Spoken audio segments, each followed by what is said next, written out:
Meet up close and personal businesswoman and world traveler Laurel Stradford. Laurel will share with us ways in which you can live your best life.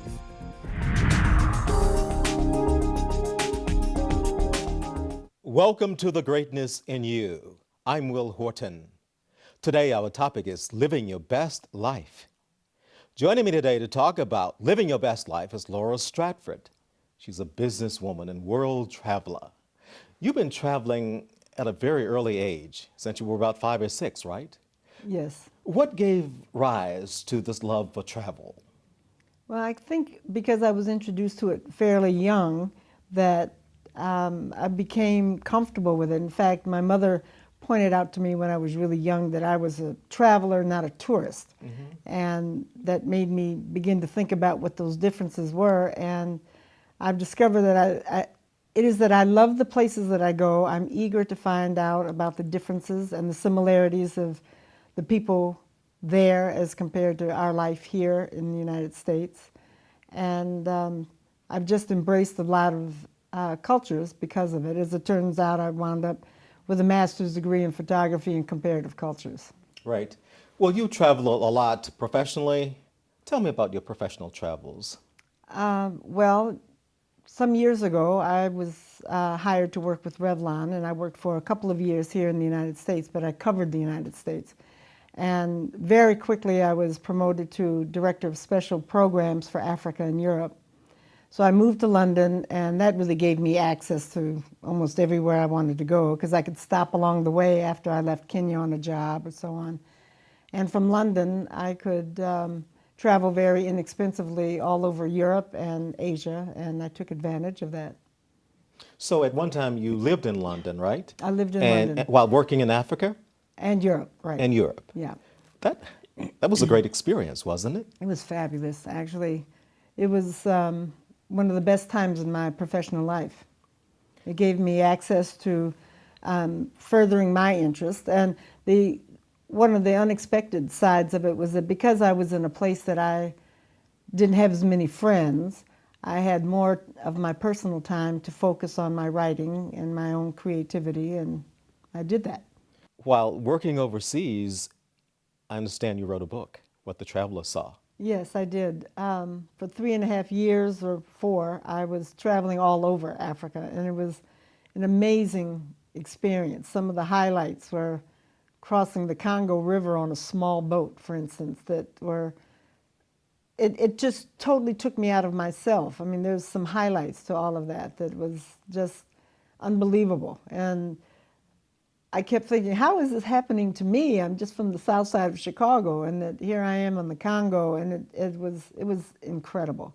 And then there are other places that are just as phenomenal, for instance, Egypt, and then safaris in Kenya. It was amazing. And the cultural differences that I came so closely in contact with really gave me pause for thought in some ways, and I see that in some ways they're changing. Even in the country themselves, there were things that brought me forward, but I could also see that the country was moving forward about some of their beliefs and practices, which was very interesting. What did you take away from all of that travel? What did you learn most from it that has become an asset to you later in life? Well, I think the cultural differences in people are to be valued, not to be held suspect, and to be open to how other people think or live or behave. You know, it's based a lot on their environment and the way they have been raised or what their history or their culture is about. And I think I've always been very receptive and tolerant. And since coming home back to the United States, I see that that is something that we really battle with on a day-to-day basis, even between the similar races. I mean, you look at the debates for the presidency. So to be a little bit more accepting of other people is something that I think is very important to us, certainly to me. We have to take a short break. We'll be right back.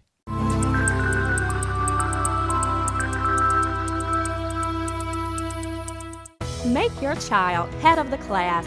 head of the class Early Childhood Development Center, 1900 East 87th Street, Chicago. Committed to excellence in education.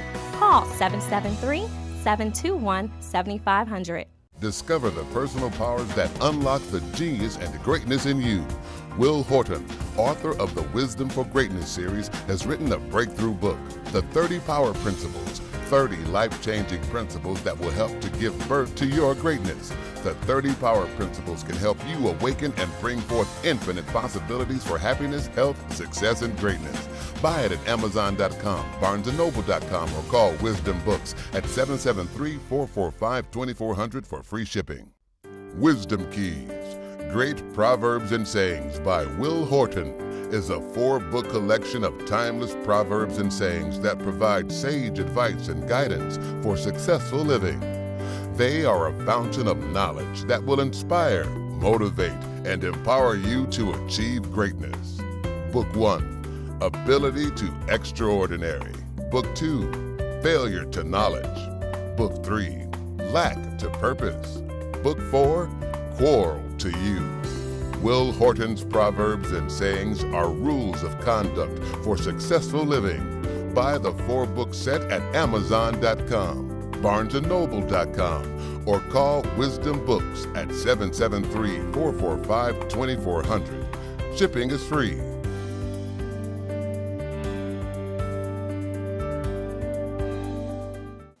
Hi, my name is Barbara Bates. Many of you know me as a fashion designer here in the city of Chicago. Well, I'll be fighting with fashion on Sunday, October the 28th, and I'll be knocking out breast cancer, and I'd like for you to join in with me. On the 28th at Northwestern Hospital, there'll be a fashion show, and all of the models in the fashion show are actually breast cancer survivors. These models will be ripping the runway with fabulous fall fashions from Bates Designs. That's right, fighting with fashion. 55 models will all walk the runway. We'd like for you to come and join us for this momentous occasion. The funds being raised will be given towards breast cancer research and the Mount Sinai Healthcare Center. Sunday, October the 28th at 4 p.m. Northwestern Hospital, we'd like for you to join us in knocking out breast cancer. As many of you know, 1 in 8 women will die from breast cancer. Breast cancer is something that you can eliminate with early detection. I ask that you address it now so that I can address you later. Won't you join us on Sunday the 28th at Northwestern Hospital at 4 p.m. for this momentous event?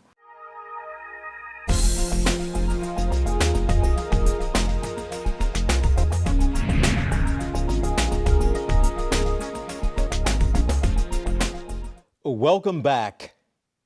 Great men and women made their lives great because they used their time to make their lives sublime.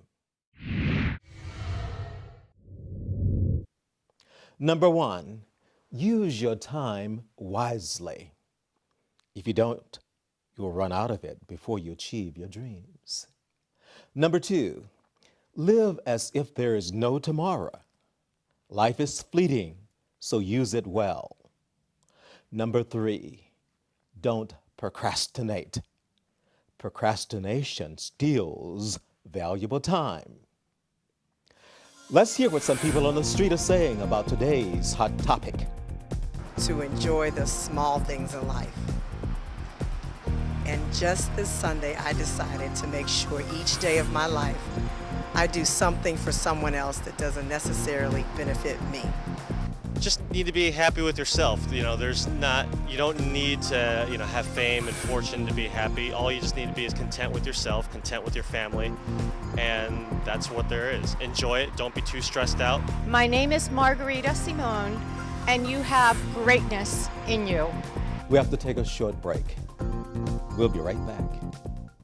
Martin Luther King Jr. is a hero, an inspirational book for children from early childhood through middle and late childhood. Martin Luther King Jr. is a hero will help parents and children better plan their life's journey, aim, and destination. The book will help young children give birth to their dreams. Buy it at Amazon.com, BarnesandNoble.com, or call Wisdom Books at 773-445-2400. As always, shipping is free. Make your child head of the class. Head of the class Early Childhood Development Center, 1900 East 87th Street, Chicago. Committed to excellence in education. Call 773-721-7500.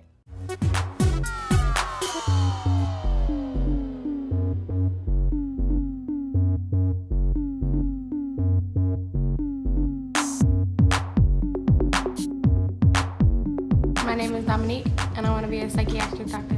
I want to be in law enforcement. A professional football player. A marine biologist. Be a lawyer. I want to be a veterinarian. A teacher. To be a doctor. I want to be a songwriter. If you know your abilities and you believe you can, you eventually will. Don't just be ordinary. I want you to become extraordinary. The key is that you have to awaken this greatness. Not only that you have to have goals, but you have to work towards them. I learned that the first step to success is to believe in myself and always keep going on with your dreams and never let go of them. Choose your friends correctly, because if you don't, you could go down the wrong path.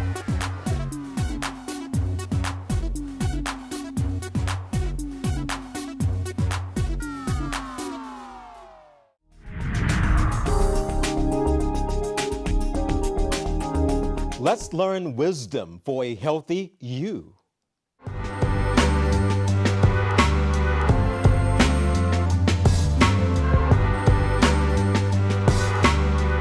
Welcome to A Healthy You. Today, my guest is Dr. Denise Cook. Dr. Cook will share with us information that will help us become healthy and wise.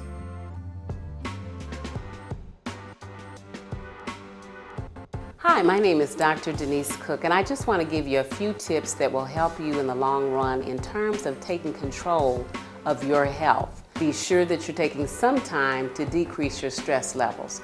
Exercise, meditate, pray, take 10 to 15 minutes of deep breathing exercise, or spend quality time with your family with the television off.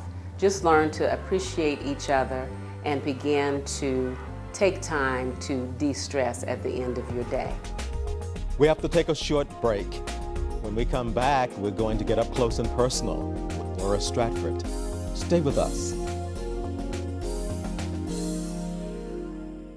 For the best in limousine service, ride with a Butler. Call Butler Limousine, 708-758-5466.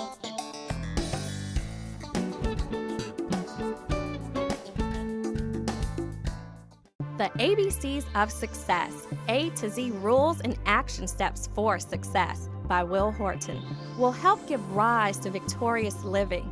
They will help you condition your mind for success, keep a positive attitude, get in the success zone, achieve success and victory. Buy it at Amazon.com, BarnesandNoble.com, or call Wisdom Books Incorporated at 773-445-2400 for free shipping. Wisdom Keys for Greatness, Rules of Success for Teens, book and workbook by Will Horton will get you ready for success. Rules of Success for Teens prepares you for future success and greatness. The rule of conduct for tomorrow's success is to prepare for it today. Be ready to board the success train when it stops at your station in life. Buy them at Amazon.com, BarnesandNoble.com, or call Wisdom Books at 773-445-2400 for free shipping. Make your child head of the class. Head of the Class Early Childhood Development Center, 1900 East 87th Street, Chicago. Committed to excellence in education. Call 773-721-7500.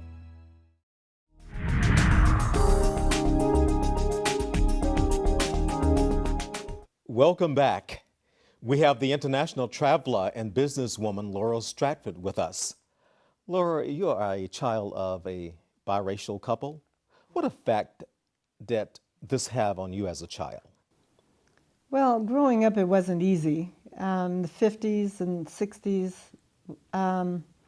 it wasn't quite as accepted as it is now. Thankfully, someone that we hold dear said black is beautiful, and things began to change. And I felt now, in hindsight, kind of on the cutting edge of what is happening in the United States. You know, it's way more acceptable. One thing that I found interesting when I first began traveling to North Africa, for instance, couples were not, or people were not divided by color of skin. Religion maybe separated them, but the color of skin didn't make any difference. And that helped confirm to me that everything was going to be all right.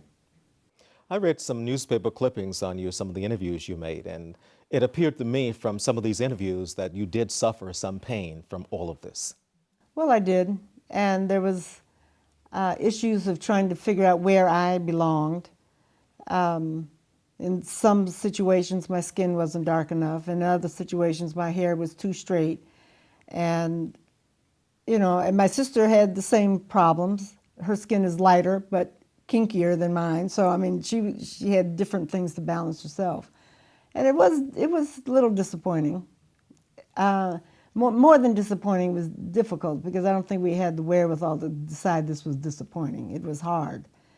And, but again, my mother had us traveling from a very young age, and that became a secondary issue. It was more about, do I speak the language? Can I learn to speak Spanish? And that kind of thing. So I think in all, it probably made me a little more focused and stronger on the issues. Did travel help to transform your thinking about your circumstances? Oh, highly. How? Because I found that when I was traveling, that I was the foreigner, where at home I was trying to be like everybody else, and that wasn't working. But being the foreigner in other countries, you were accepted in a different way. So I grew from it, and I appreciated it, and I felt comfortable traveling, and I think that's why I continued to do it. I think I remember reading someplace that you traveled so much that when you came home, you felt like you were a stranger at home. Well, that's true. Yes. Why was that so? I think I adapt very well to environments and situations that require me to come forward, not for me to react to what somebody was bringing to me, as much as how am I going to deal with this as I'm moving through it. And I've just always been curious and fascinated by the unknown and the difference in people and in cultures. And I've got a good eye. I'm an artist at heart. And I learned to pick up clues, cultural clues, that can tell me where something was made, for instance, and how long ago maybe it was influenced. So I just love travel. Speaking of influences, I should say, you come from a long list of female mentors. There's a great legacy in your family. Share with me some information about this legacy of female mentors. Okay, well, aside from my mom, who was a spectacularly brave woman, I think, to have aligned herself with a black man. She has a British background.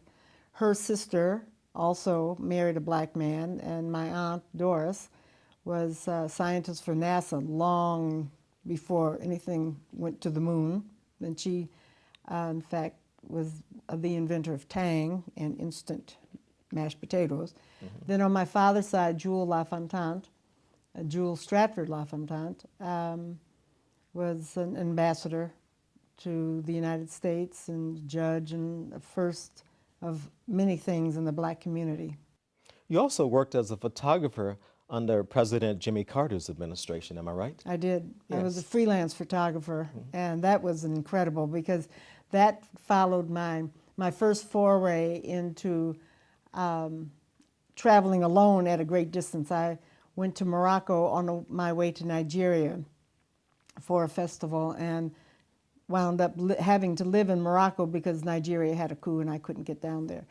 And after a couple of years, I moved to Washington and showed my photographs, and I was embraced by the community and was introduced to Carter's administration. And when he first took over the White House, it was full of photographs of Nixon and who Nixon was standing with, and Carter wanted it more like the People's White House. So the walls were bare, and he invited me to do a show of my work in Zbigniew Brzezinski's office. Mm-hmm. And from there, I was invited to photograph the King of Morocco, Anwar Sadat, King Hussein of Jordan, among other, as it turned out, Middle Eastern dignitaries who helped shape the world as we have seen it grow now. Laura has much more to share with us. When we return, we'll find out what life lessons she's learned.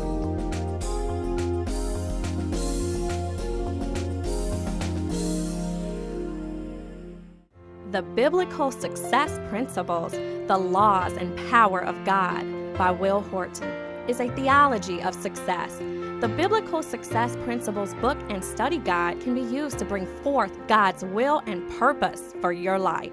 Buy them at Amazon.com, BarnesandNoble.com, or call Wisdom Books Incorporated at 773-445-2400 for free shipping.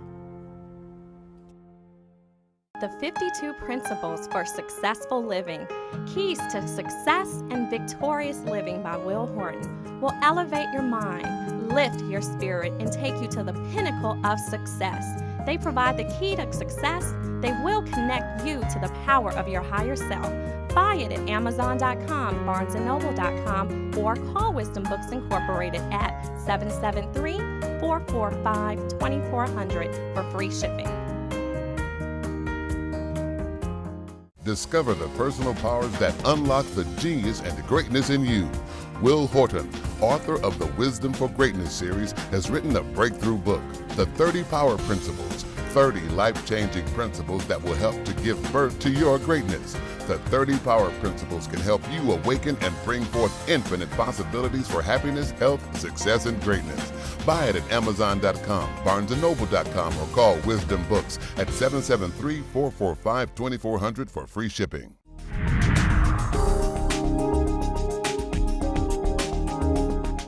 Welcome back.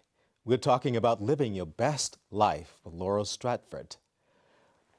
Before we get into your life lessons, I want to know about that picture you took of Muhammad Ali, the greatest.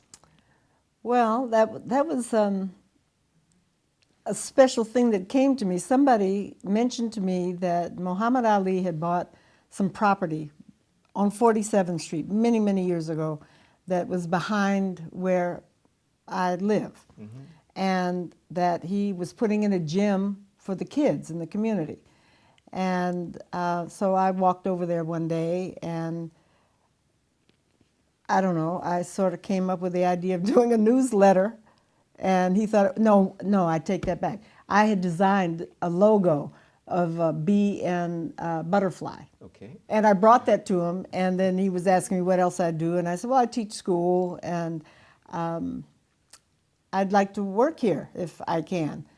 And he asked me what I did. So I created a newsletter for him from his office, and then he invited me to go with him on a number of fights. And so that's how I got all those photographs. It was an amazing introduction to Islam, actually. I've always been interested in different cultures. And so at his invitation, of course, I went to the mosque, and I began to learn more about Islam. I can't say that I got very involved in the culture. I have not necessarily become Muslim. Mm-hmm. I consider myself open to all the religions in the world as a basis for how we all structure our lives. And I just really enjoyed knowing him and being around, and all the fanfare that was happening around his fights when he would travel outside the city. I know one of our camera people wanted to know about, during your travel, about the language and how you were able to adjust to the languages. Well, actually, I guess I've been pretty good at language all along. I have a good ear, and I can tell what language is being spoken, even if I don't know what the words were. Mm-hmm. And when I went to Morocco the first time, I didn't know French, and I didn't know Arabic, and I wound up living in a village outside of Casablanca, and all they spoke was Berber. And I had no French, English Berber book to translate, so I just began to pick up things. And then once I recognized that I was going to stay in the country for a while, I went to the American Language Center, and I studied French in trade for me teaching English. So that's how I managed in Morocco. You've lived the life of your dreams. You have to share with us. You have to tell us how we all can live the life of our dreams. Well, I think first you have to really recognize what those dreams are and are they possible.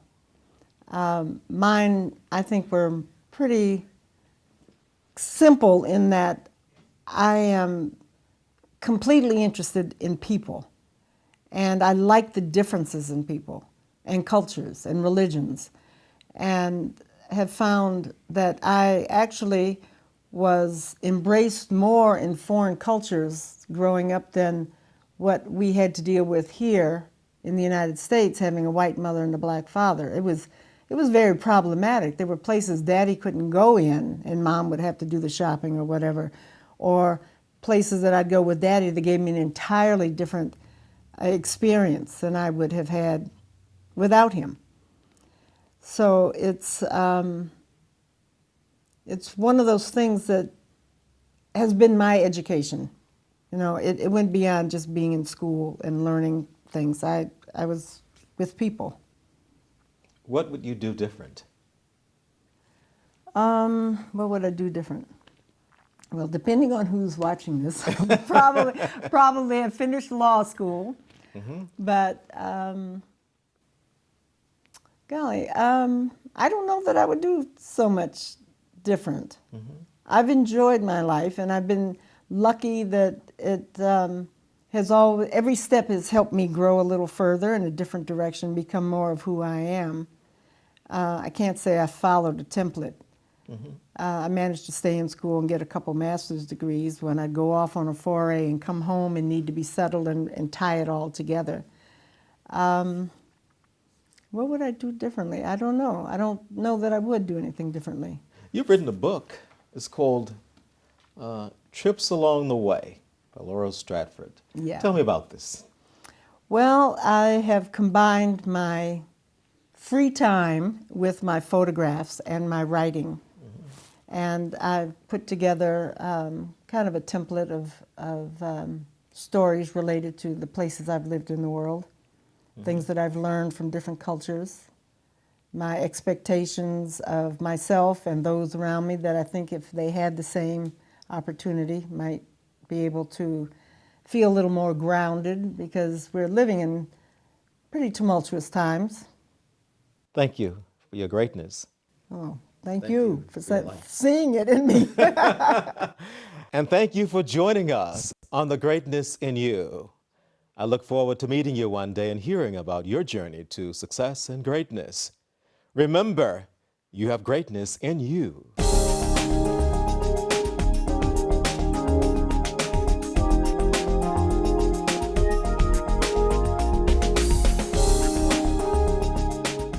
This has been a W. Horton production.